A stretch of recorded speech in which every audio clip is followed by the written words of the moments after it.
bienvenue. Je me trouve actuellement au salon Aide Universal et je suis en présence de Asik Alexandra, qui est la directrice de Digital College. Bonjour. Bonjour, merci de m'avoir accueilli.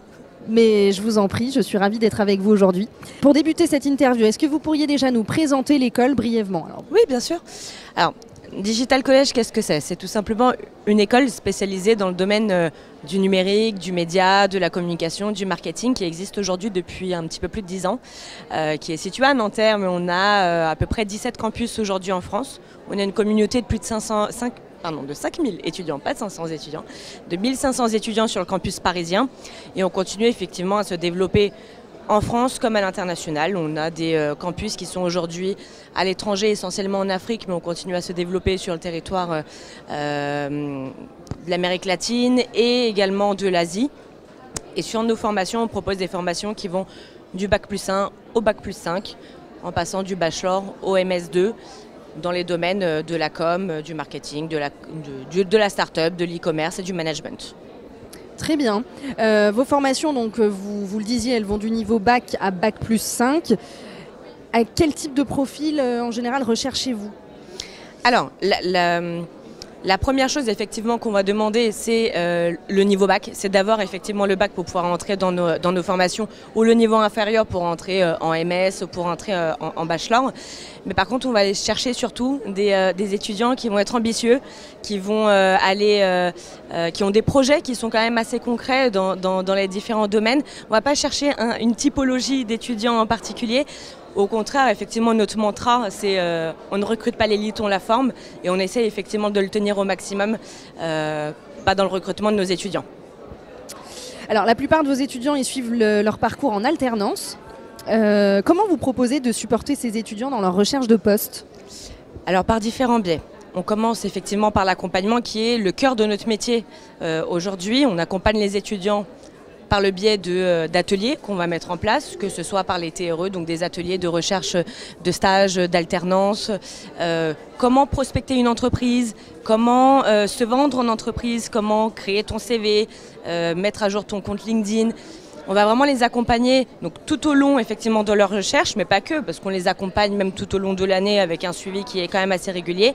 On va prospecter nous aussi les entreprises pour essayer de les positionner un maximum auprès de nos partenaires. Donc c'est aussi notre force aujourd'hui, c'est qu'on a pas mal de partenariats d'entreprises, que ce soit des petites startups, des petites structures comme des grands groupes.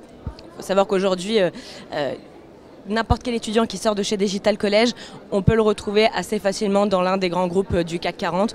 Donc l'idée, c'est qu'effectivement, on puisse déployer nos partenariats et qu'on puisse le mettre en avant pour nos étudiants.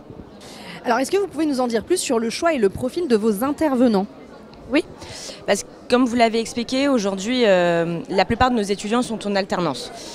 Ce qu'on a essayé de faire aujourd'hui avec la partie intervenants, c'est que ce soit des professionnels du domaine, que ce soit des personnes qui ont aujourd'hui leur entreprise, qui travaillent dans des grands groupes aussi, qui peuvent aller donner l'expérience pro et l'expérience terrain à nos étudiants. Donc les intervenants effectivement sont des pros qui viennent donner et cours et en même temps une expérience un petit peu différenciante. On met en place énormément de masterclass qui sont assez ponctuelles, qui peuvent être sur des thématiques de l'actualité, comme des thématiques qui sont spécialisées de chaque formation. Donc l'idée, c'est que les étudiants puissent se créer aussi un réseau à travers leurs intervenants, à travers les masterclass qu'on va mettre en place pour eux, créer du networking tout simplement, en plus de leurs cours qui sont un petit peu différents des autres écoles. Vos cursus intègrent une forte dimension internationale, vous le disiez tout à l'heure. Qu'est-ce que vous proposez à vos étudiants dans ce cadre? Alors on a plusieurs éléments qui sont liés à l'international. On a évidemment notre MBA qui est International Project Manager, qui est 100% en anglais, donc qui permet déjà aux candidats et aux étudiants de pouvoir se projeter, de pouvoir commencer une formation qui est directement en anglais, qui sera plus facile effectivement pour eux de pouvoir se vendre après à l'étranger aussi. On a notre double diplôme qui permet aux étudiants d'aller faire une année à l'étranger dans un campus qui est partenaire, pouvoir suivre leur formation à l'étranger sur une année. Et évidemment nos Learning Expedition qu'on met à disposition des étudiants, c'est tout simplement aller à la rencontre d'entreprises à l'étranger, durant une semaine. Donc on les accompagne. On a des conférences qui sont prévues du lundi au vendredi, tous les jours, pour effectivement permettre aux étudiants de voir comment ça se passe aujourd'hui à l'étranger en entreprise, de pouvoir se créer du networking, de pouvoir échanger avec les entreprises qui sont sur place, mais également eux pouvoir se projeter et de se dire ok, est-ce que je veux aller travailler à New York, est-ce que je vais aller travailler à Dubaï, à Shanghai. Ça leur permet d'avoir déjà un pied-à-terre et on les accompagne dans ce domaine-là en leur donnant effectivement nos contacts sur place. Est-ce que vous sentez d'ailleurs aujourd'hui que les étudiants ont de plus en plus envie d'aller travailler à l'international et de plus rester en France ? Ils ont de plus en plus le projet effectivement d'aller à l'international et certains peut-être plus de travailler avec l'international plutôt que d'y aller. Quels sont les postes qui sont occupés justement par vos diplômés et comment proposez-vous de garder le lien avec cette communauté alumni ?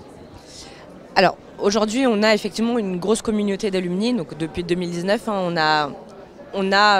on organise des événements tous les ans avec nos alumni directement, on organise des job dating pour eux et avec eux aussi, donc on essaie de garder contact avec eux, de voir ce qu'ils sont devenus aussi en entreprise. Beaucoup nous donnent des nouvelles, on a organisé un petit after-work alumni là, le 8 février dernier, donc on le fait assez régulièrement et puis on a aussi un compte LinkedIn qui est partagé avec eux pour se donner un maximum de contacts. Ce qu'ils sont devenus aujourd'hui, la plupart sont restés effectivement dans le domaine de prédilection qu'ils avaient choisi avec leur formation. Beaucoup sont entrepreneurs aujourd'hui, parce qu'avec la formation Startup Management que nous avons, ils ont décidé d'entreprendre. Certains ont été incubés, d'autres aujourd'hui sont chefs de projet dans le domaine du digital, d'autres sont chargés de com. Donc ils sont vraiment restés dans le domaine de prédilection qu'ils avaient choisi en termes de formation. Merci beaucoup Alexandra Assik, vous êtes donc directrice du Digital College. Merci. Avec plaisir, merci. Merci à vous de nous avoir suivis, on se retrouve très vite.